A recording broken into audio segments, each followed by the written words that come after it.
मनुष्यों की विकास यात्रा ने बीते समयों में बहुत सी एडवांस सिविलाइजेशंस को जन्म दिया।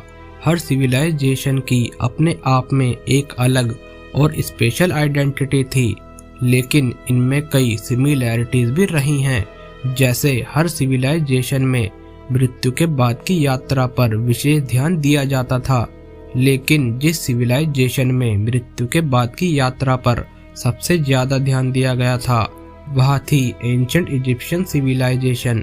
एंशिएंट इजिप्शियंस और उनके राजा, जिन्हें फेरो कहा जाता था, उनका मानना था कि इस धरती पर उनका मानव जीवन उनके एक बड़े और अमर आत्मा के जीवन का बस एक छोटा सा हिस्सा है। वे आत्मा में विश्वास करते थे।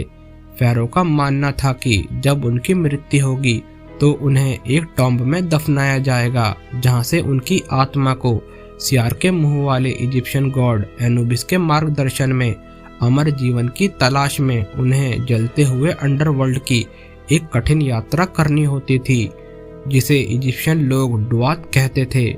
माना जाता है कि इजिप्ट के पहले साम्राज्य के दौरान फेरो और आम लोगों को मृत्यु के बाद उथली जमीन में दफनाया जाता था, लेकिन उस समय इजिप्ट में नाइल रिवर के आसपास रहने वाले सियार लाशों को खोदकर खा जाते थे।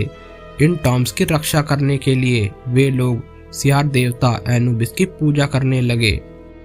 आत्माओं को ड्वाथ के रास्ते में 21 दरवाजों को पार करना होता था। हर एक दरवाजे पर अंडरवर्ल्ड के देवता का पहरा होता था।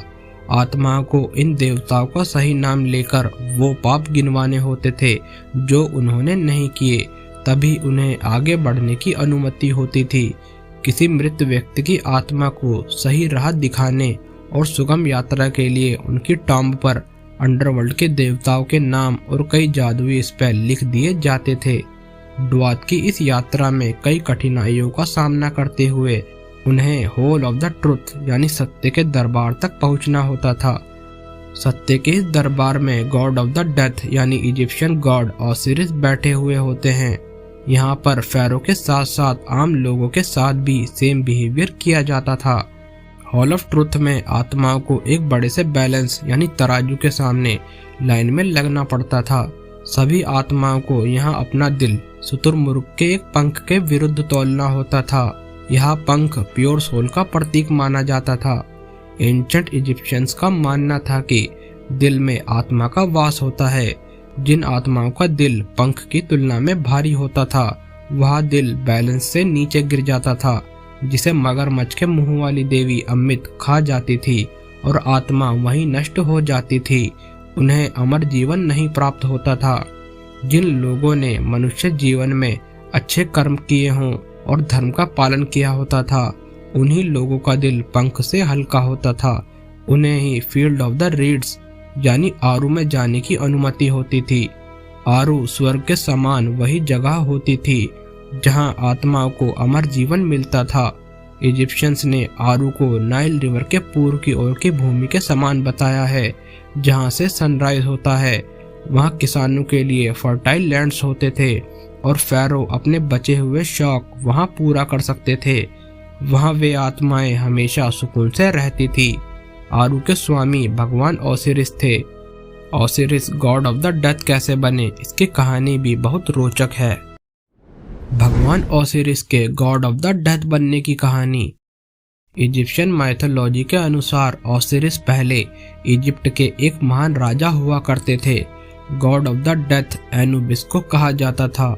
माना जाता है कि ओसिरिस तूफान और केओस के देवता सेट की पत्नी नेफ्थिस के प्रेम जाल में फंस जाते हैं।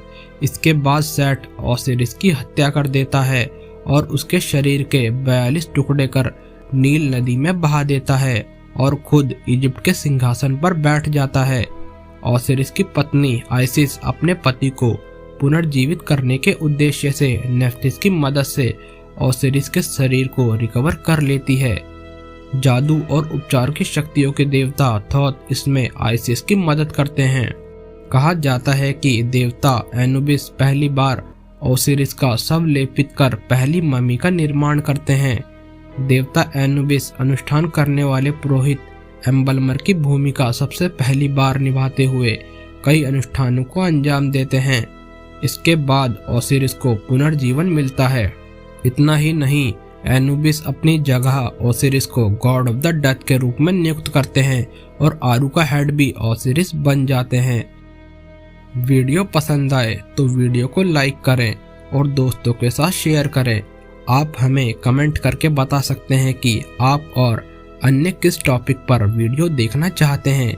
इसी प्रकार की इंफॉर्मेटिव वीडियोस देखने के लिए आप हमारे चैनल हिस्ट्री डिकोड को सब्सक्राइब करना ना भूलें।